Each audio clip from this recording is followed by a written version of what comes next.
Привет! Меня зовут Людмила, и с вами Таро в потоке. Наш сегодняшний разбор называется так. Его истинные чувства к вам, что он скрывает даже от себя. И у нас сегодня будет 3 позиции. Сейчас я проверю, работает ли у меня звук. Вроде бы да. Здесь все пишется. 1, 2, 3. Загадывайте ваших мужчин. И что же мы с вами посмотрим, мои дорогие? Для начала, как обычно, небольшую сигнификацию. Значит, на самого мужчину. Но иногда бывает так, что нам покажут, да, что между вами, чтобы вы могли на что-то опереться, да, в выборе позиции. После сигнификации мы смотрим с вами его истинные чувства к вам. Да? Что этот человек по-настоящему чувствует. И мы немножечко разделим эти чувства, да, на 2 составляющие. Что этот человек принимает, осознает, да, а что он скрывает от самого себя. Потому что бывают глубоко подавленные чувства, да, которые влияют на поведение человека. Он может злиться, он может вас обижать каким-то образом. А на самом деле глубоко внутри быть от вас очень сильно зависимым, да, и злиться на себя за эти чувства. Вот, собственно, мы это сегодня и будем очень глубоко разбирать. 2 и 3 идут в ожидании у нас. Единички. Здравствуйте, приветствую вас. Давайте смотреть, что за человек к нам явился.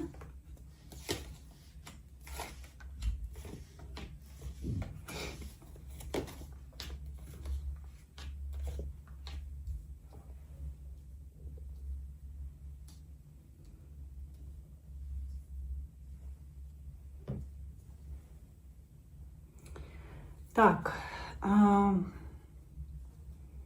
ну смотрите, сам по себе мужчина, такое ощущение, что просто вот у него жизнь разделилась на некие до и после.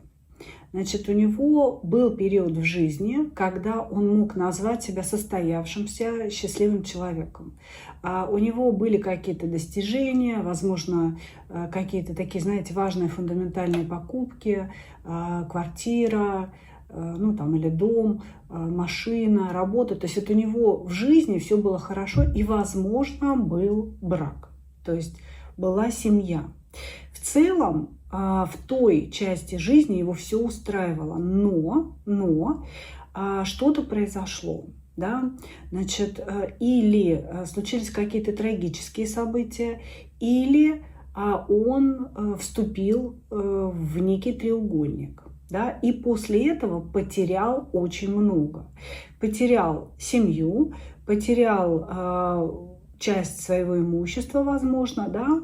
Вот. И, собственно говоря, человек живет вот с таким уроком внутри себя. То есть внутри него присутствует осознание и страхи, связанные с вот этим предыдущим опытом, возможно, который был достаточно давно. Поэтому здесь мужчина, он такой, знаете, кусачий.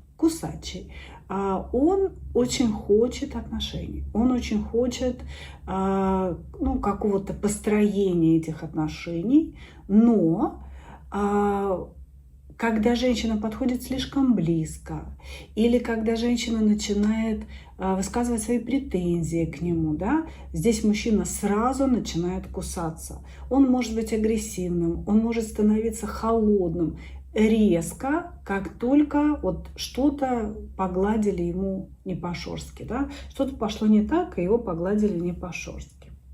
Вот, значит, у него есть определенная незрелость. Я не скажу, что он прям совсем незрелый, да, но у него есть незрелость в, ну, скажем, определенной области жизни. Да? Он очень не любит более богатых, чем он, людей. А они имеются, потому что парень у нас здесь не богатый. И он завидует, то есть здесь присутствует одно очень некрасивое качество, когда человек завидует кому-то, кто живет лучше, чем он. И вы можете это проследить в его словах, да, то есть он может обсуждать других людей всегда, знаете, с позиции такого высокомерного унижения этого человека, что вот посмотри, да, Валентина поехала на новой машине, ну не иначе как папика себе богатого нашла, но она ж не могла со своим умишком-то вот это заработать.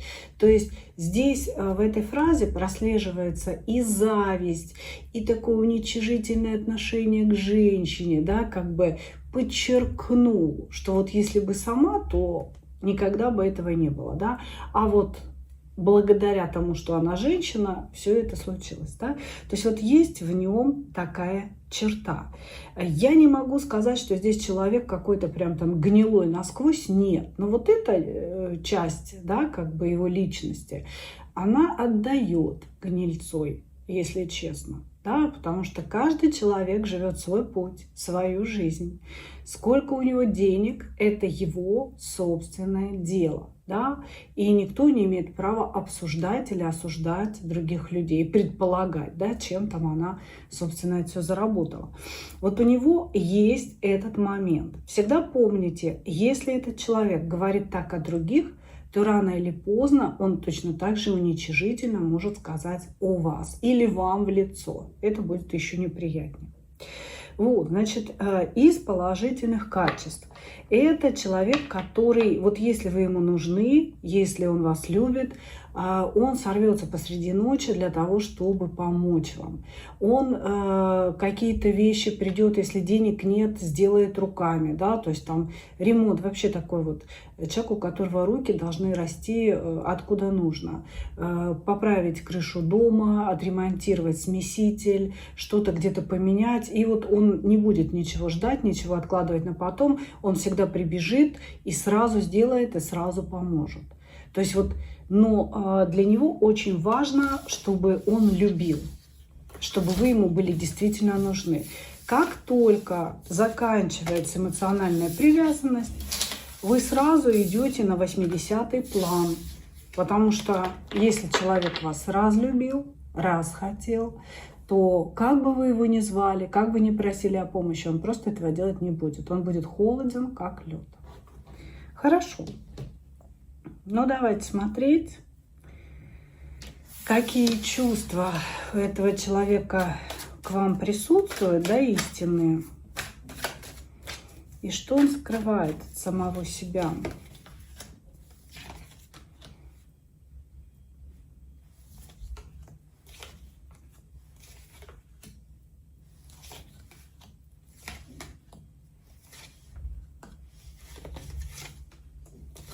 Угу. Сознательные, смотрю, чувства. Здесь ощущение следующее. Вы для этого человека были как чудо. Когда вы познакомились, он посчитал, что вот, ну, как бы богиня небесная спустилась ко мне.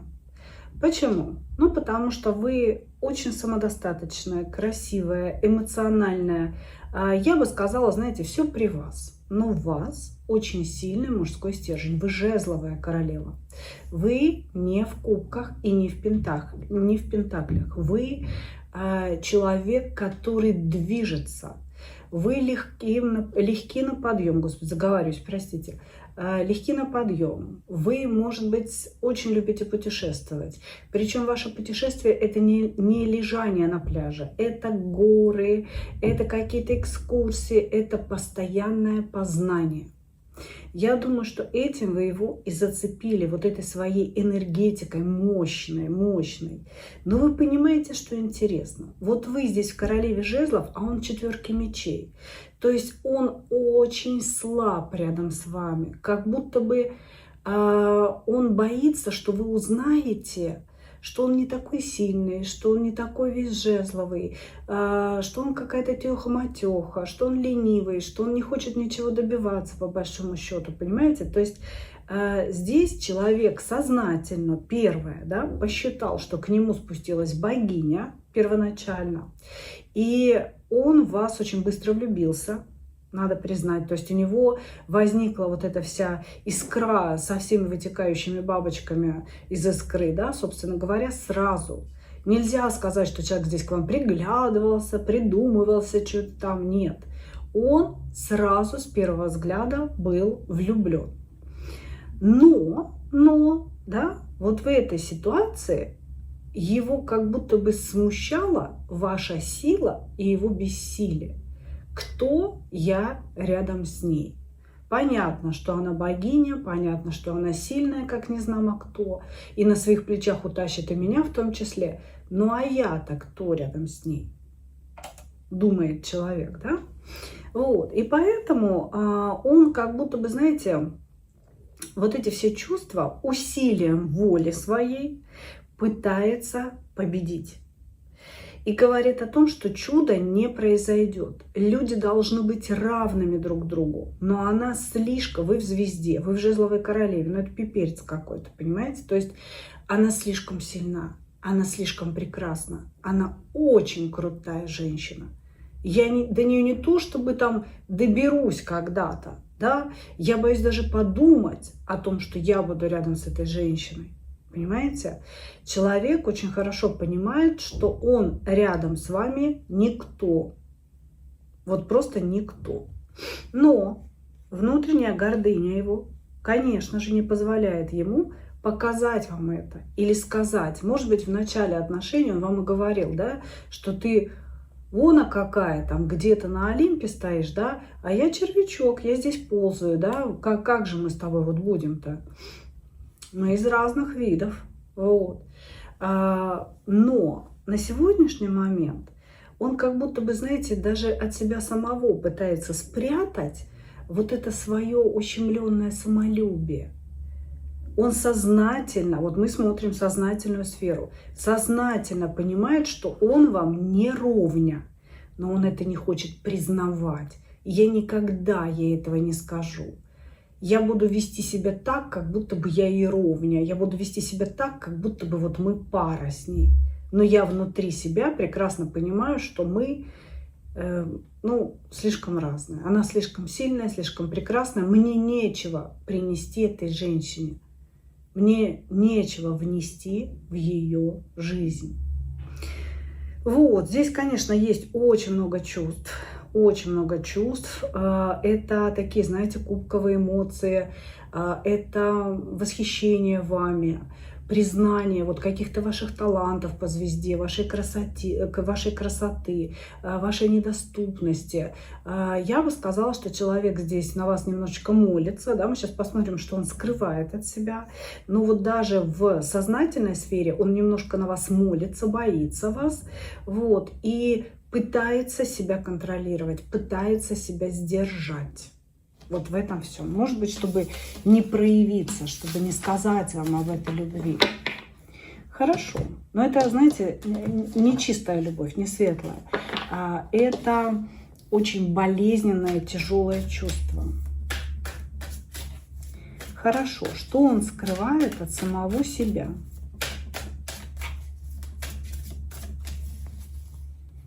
Что он скрывает от самого себя? Угу.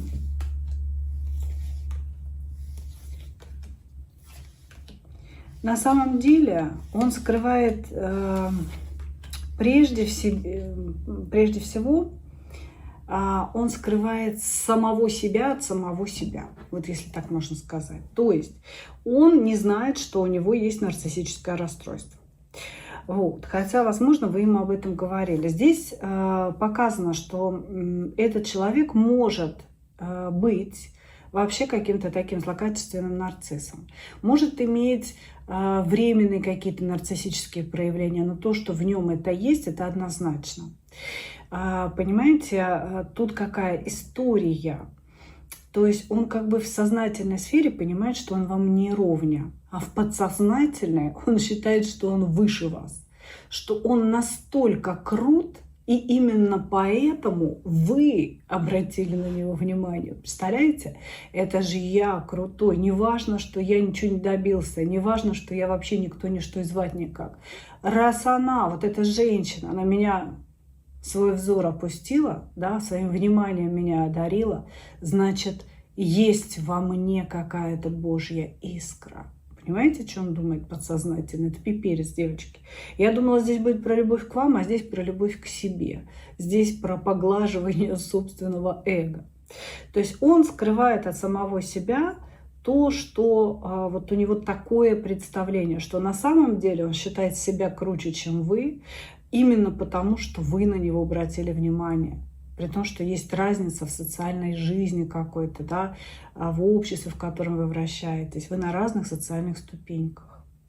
Вот, значит, что он еще скрывает? Ну, он скрывает здесь колоссальную зависимость по дьяволу. Человек здесь просто прикован к вам цепями. Да, вы его императрица, да, у него к вам туз кубков, которую он несет, но все это больно, жутко больно. Я бы сказала, мужчина мечтает о том, чтобы вы были его женой. Именно женой, да, не какой-то любовницей временной, женой. Он об этом мечтает, он этого безумно хочет. И понимает, что это все невозможно. И вот от вот этого слова «невозможно», да, он мечтает о вас, он думает о вас, и от слова «невозможно» его корежит. Я бы сказала, этот человек колоссально болен вами.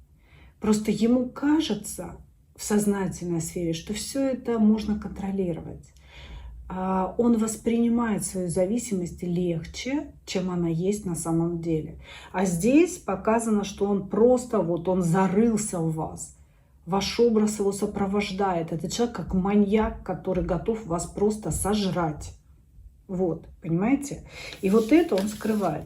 И ощущение, вот, девочки, я не побоюсь. Вы знаете, что ну, от меня можно чаще услышать, да, что человек не любит, чем что человек любит.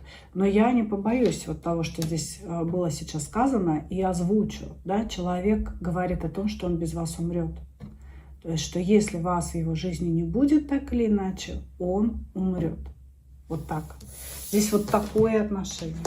Ого, ничего себе, что мы нарыли, да? Благодарю вас.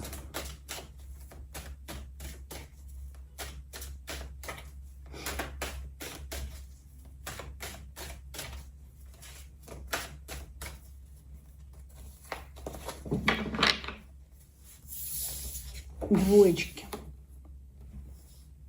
Двоечки.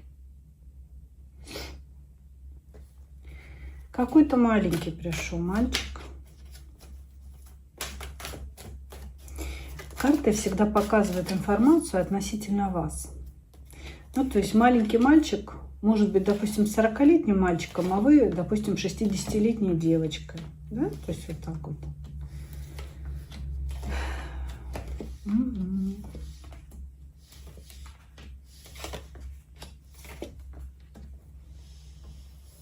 Кубковый король, который говорит о том, что деньги не главное, достижения не главное, главное любовь, жизнь одна, и мы с тобой должны любить друг друга. Но самое главное, ты люби меня, да, говорит нам наш жезловый король.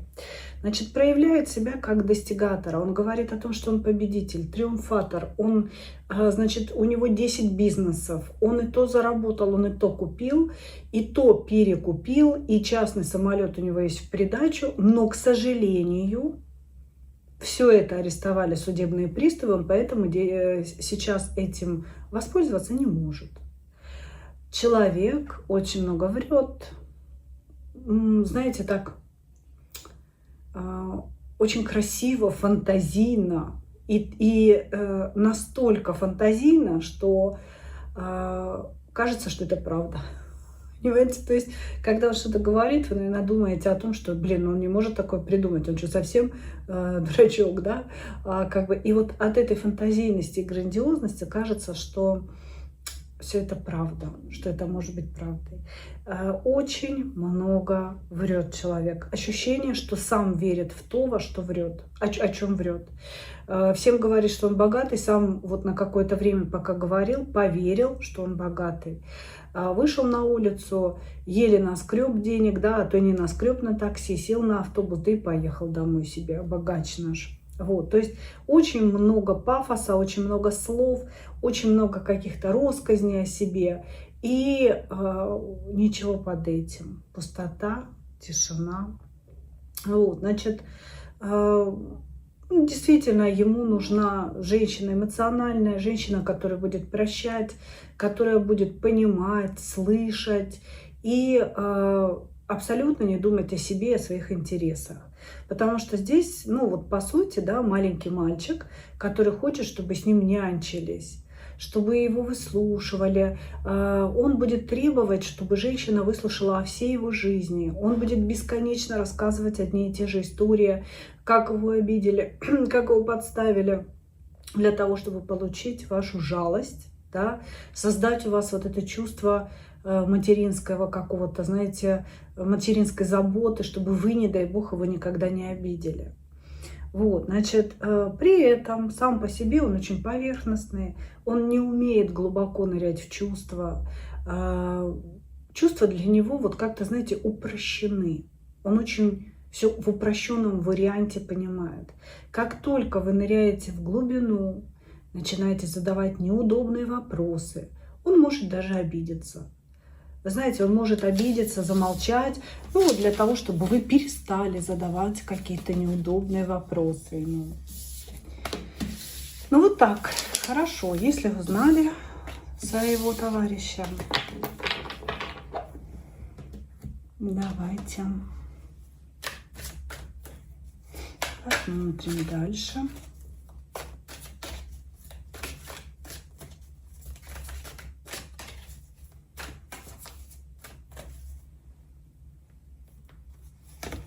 Сознательная сфера, отлично. Опять шестерка жезлов. Я победитель. Слушайте, он убежден в том, что вот просто круче него только яйца. И то от домашней курицы.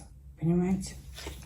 Просто здесь настолько человек зациклен на своей то ли красоте, то ли сексуальности. Он считает себя просто вот супер секси-шмекси. В постели он какой-то суперлюбовник. В отношениях он просто супер мужчина. Понимаете? Он себя таким истинно считает. Я говорю, какие истинные чувства к вам. И здесь опять, вот в первой позиции, да, в подсознательной сфере чувства к себе самому, в вашей позиции, в сознательной сфере убежденность в своей крутости. Я спрашиваю истинные чувства к женщине, мне скажи. А он говорит, я крут, я очень крутой любовник, я вообще охренительный мужик, я настоящий мужик, и все должны мне покоряться. Представляете? Вот, значит, какие чувства к вам? Он очень сильно разочарован вашим поведением. Он говорит о том, что вы холодны, что вы его отвергаете, и что все идет не по его плану. Ну, как я вам уже сказала, да, в сигнификации план у него незамысловатый. Потому что сам по себе человек не умеет глубоко чувствовать, да, и поэтому все, что касается чувств, у него все так вот, ну, все должно быть простенько. И я думаю, что он говорил вам, что ты усложняешь, зачем ты все усложняешь, ну нафига, да, все же было хорошо. Вот, здесь мужчина недоволен вами, разочарован вами, вашим отношением к нему, но он готов работать над этим, надо признать. Да, надо признать, он готов работать. Как-то, знаете, работать он готов не над собой, а над вашим отношением к нему.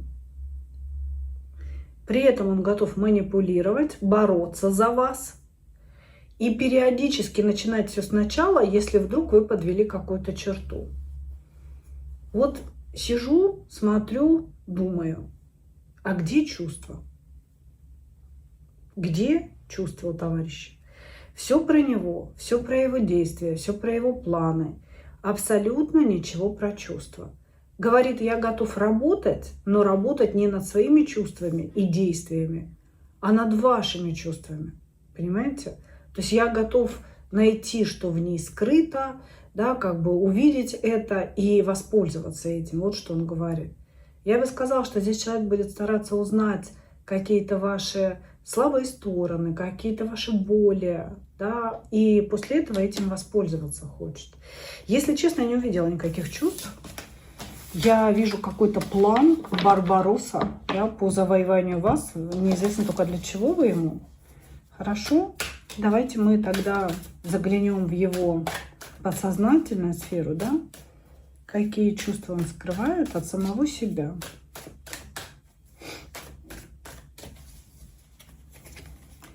Какие чувства он скрывает от самого себя.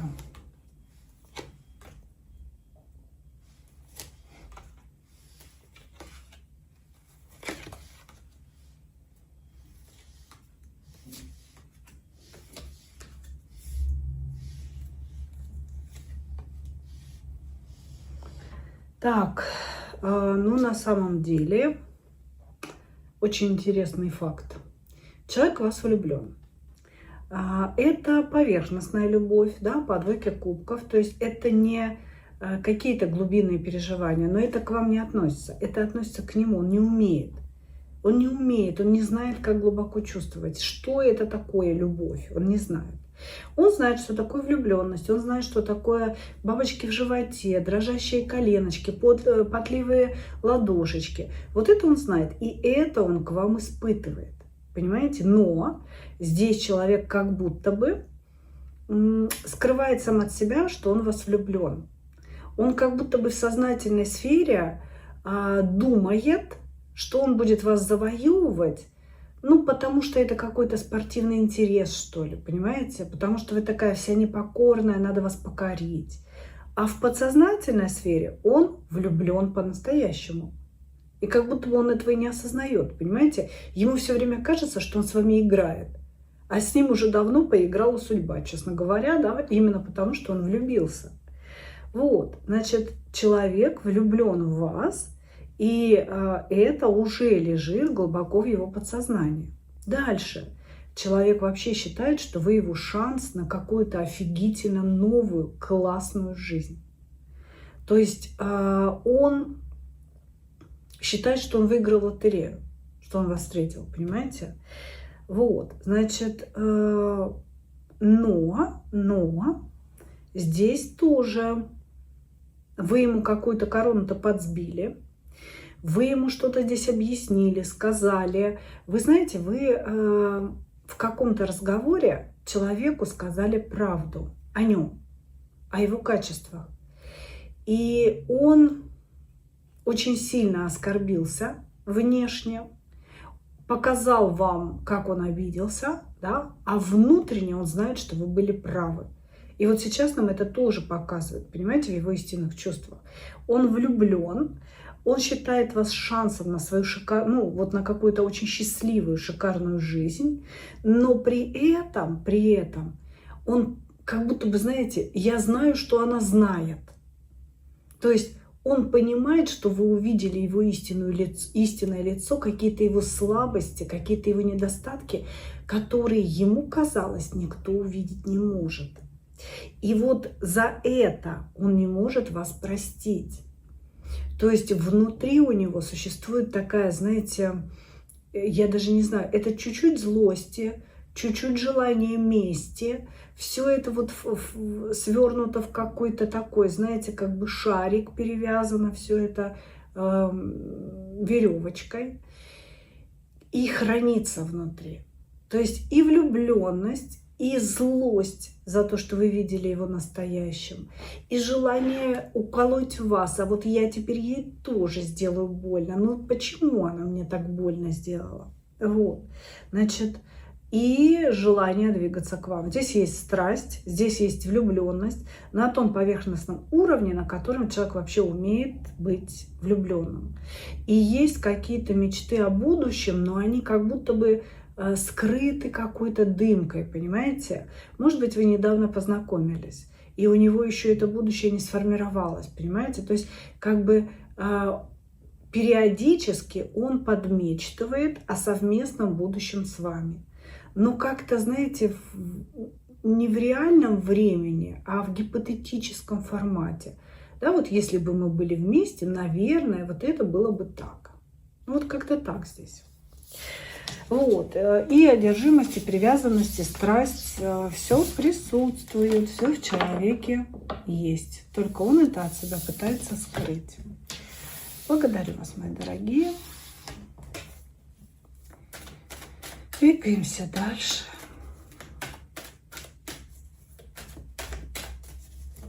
Троечки. Опа. А почему у нас здесь информацию закрывают?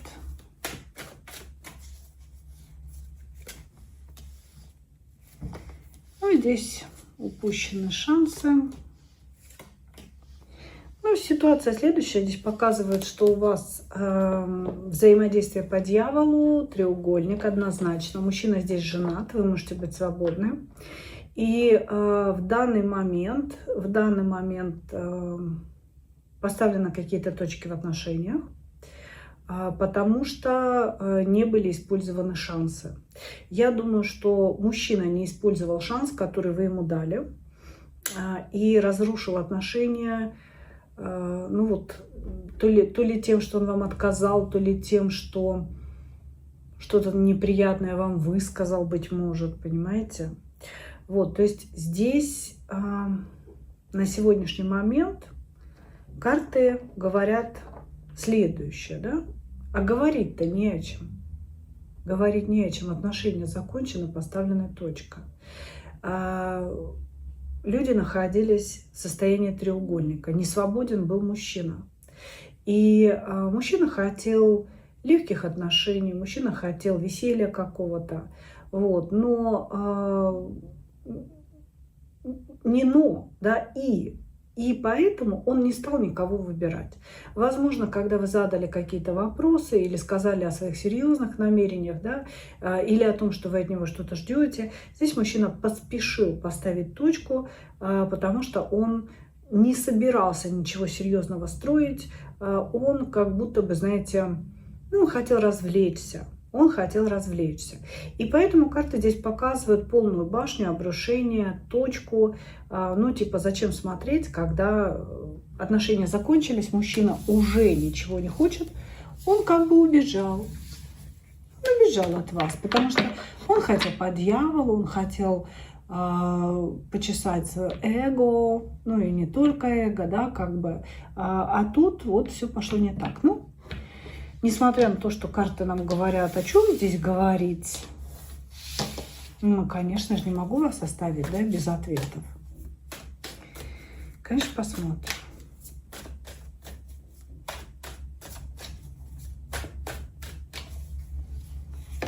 В сознательной сфере какие чувства у этого мужчины к вам присутствуют?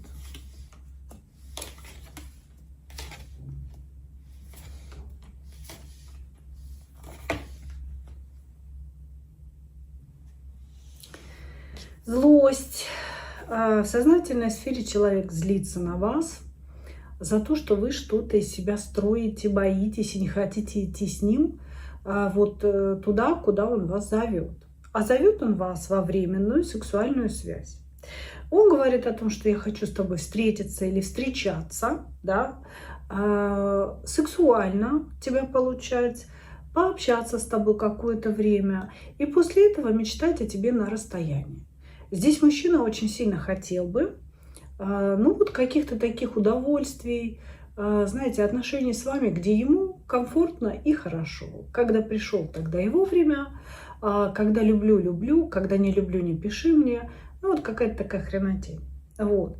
Значит, в сознательной сфере я не вижу каких-то глубоких чувств к вам. Хотя, может быть, он о них говорил. В сознательной сфере я вижу злость, я вижу такое сознательное желание поставить точку с вами, вот, желание даже вас обидеть, чтобы вы почувствовали его злость на себе, вот, показать вам, быть может, знаете, при помощи своей семьи, каких-то фотографий, на которых он с этой семьей улыбается, да, стоит счастливый, что вот он счастлив без вас. Здесь желание мести. Желание мести за то, что вы не пошли с ним в какие-то по пятерке пентаклей, такие бездуховные, абсолютно телесные отношения. Я бы сказала, мужчина здесь планировал вас использовать, а когда наткнулся на ваше сопротивление, он как бы на вас очень сильно разозлился. Разозлился и обиделся, да? Почему это вы, собственно говоря, так вот себя ведете. Вот, чувствовали эту, ну, ни одной карты чувств я не вижу. Я вижу, что здесь мужчина такой скучающий. Может быть, у него, знаете, работа, которая каждый день это одно и то же, какая-то рутинная работа. Семья это тоже одно и то же, дети, хлопоты и так далее. И он такой, знаете, вот прям скучающий барин, который думает, а не влюбиться ли мне, а не развлечься ли мне. Вот. И я думаю, что он выбрал вас как раз для развлечений своих и не ожидал, что у вас может быть совершенно другое мнение по поводу этих развлечений. Вот. Он еще считает как бы внутренне, что мы с ней не поняли друг друга, мы вообще не понимаем друг друга, она как бы вообще не слышит, что я говорю, я не хочу слышать, что она говорит, потому что это все ерунда. Я ей предложил какую-то такую простую версию развития событий, а она, значит, здесь воспротивилась, непонятно зачем, что она из себя строит и так далее. Очень-очень много агрессии, очень много злости в вашу сторону. Очень много злости и ни одной карты чувств, кроме этой злости. Да? И здесь еще и желание договорить, здесь желание что-то высказать. Может быть, вы его немножко задели, а он не успел в ответ. Он такой, да сейчас я ее тут раздавлю, подавлю и так далее. Окей, хорошо. А что он скрывает от самого себя?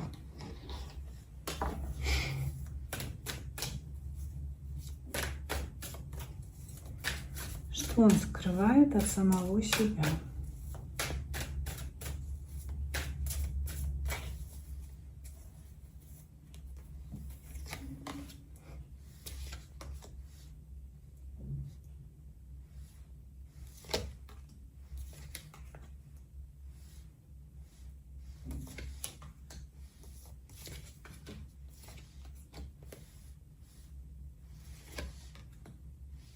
Угу. Ой, вы знаете, ничего он от себя не скрывает. Это такой абсолютный потребитель, которому хочется эмоций, которому хочется переписок, хочется легкого секса. Хочется, чтобы женщина его ждала, скучала, писала ему и как-то, знаете, очень сильно старалась в постели, когда он рядом. Ему всего этого хочется.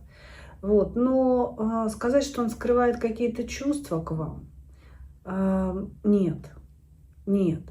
У него к вам была симпатия. Человек хотел как-то, знаете, с места в карьер получить вас как женщину. Здесь еще проговаривается переписка. Понимаете? То есть, может быть, не буквально он хотел вас как женщину, да, там, в физическом плане, а он хотел с вами какие-то эротические переговоры вести, чтобы вы ему высылали какие-то нюцы, он вам свои дикпики, да, и там каждый у себя радовал себя, как говорится. Вот, то есть он хотел легких, поверхностных, ну, таких любовно-эротических отношений, которые никогда никуда не выльются, понимаете? Вот, но вы очень сильно углубили и утяжелили эти вещи. Для кого-то проиграется, что секс был, и вы ему сказали, что он хреновый любовник, что не особо там у него все как бы ладится. Потому что здесь почему-то идет обида какая-то за то, что его обидели как мужчину. Вот, по большому счету, я вам хочу сказать, этот человек на вас очень сильно зол. Зол не потому, что у него есть чувства, а потому что он не получил конфетку, он не получил желаемого. Если был секс, после секса вы его унизили или отказали ему в дальнейших встречах, понимаете? Если секса не было, то как-то он унижен тем, что этого секса не было, и вы ему отказали, понимаете? Но это все не чувство, это не чувство, это желание избалованного мужчины, который, не получив то, что ему сильно хотелось, начинает ненавидеть женщину и топтать ее образ. То есть внутри себя сейчас он очень сильно злится, пытается вас обесценить, пытается внутри себя сказать, что вы какая-то там кривая, косая, дурная и так далее, понимаете? И вот как-то высмеять вас, высмеять то ли ваши разговоры, то ли вашу встречу.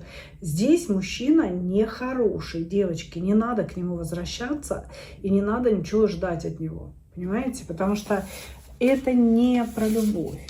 Это не про любовь, это про желание тела, да, и про то, что, ах, ты ж подлая женщина отказалась, да, значит, я тебя буду сейчас ненавидеть, я тебя буду топтать, только подойди поближе, я тебя быстренько сейчас дай чехвостью здесь, вот. То есть здесь негатив, вот сплошной негатив от человека, не надо к нему приближаться, иначе вы послушаете очень много неприятного в свой адрес. Как-то так, хочется вас предупредить. Ну что, мои дорогие, вот такой получился сегодня разбор. Я благодарю вас за ваше внимание. И, как обычно, хочу пожелать вам только одного. Встретить свою настоящую любовь и не потерять в ней себя. Ну, а мы увидимся с вами в следующих видео. Пока-пока.